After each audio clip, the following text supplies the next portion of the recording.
Že vtedy nám došlo, že to sirotinec nie je taký, ako má byť. A ja som mu vtedy verila, že on o tom nevie, že ten sirotinec bol podfúk, že to nebol sirotinec, ako má byť. A dokonca on mal cez 100 ľudí, ktorí mu posielali mesačne okolo 1000 korún mesačne ako Adoptions for Distance. A on im na oplátku posielal fotky, lenže viete, mne to vtedy nedochádzalo, ja som tam bola len mesiac, ale s postupom času sme zistili, ako to vlastne všetko je a že Jahol v tomto išiel od začiatku a on sa s tým predstaviteľom toho sirotinca, tanzanským občanom Ramadanom, dohadoval.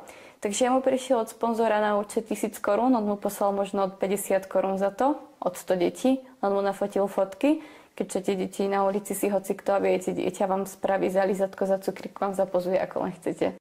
A peniažky ostávali jemu. Ale ja som napríklad videla, že my keď sme prišli do sirotčinca, tak on sa tým deťom nevenoval. On ich nemal za nič, tie deti. On jednoducho nebol láskavý a milý k tým deťom. On za všetkým videl len peniaze.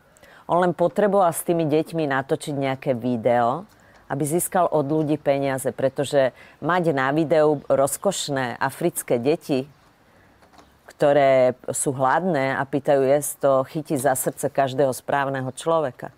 On to vedel obrovsky zneužívať, ale on jednoducho nemal cit k tým deťom.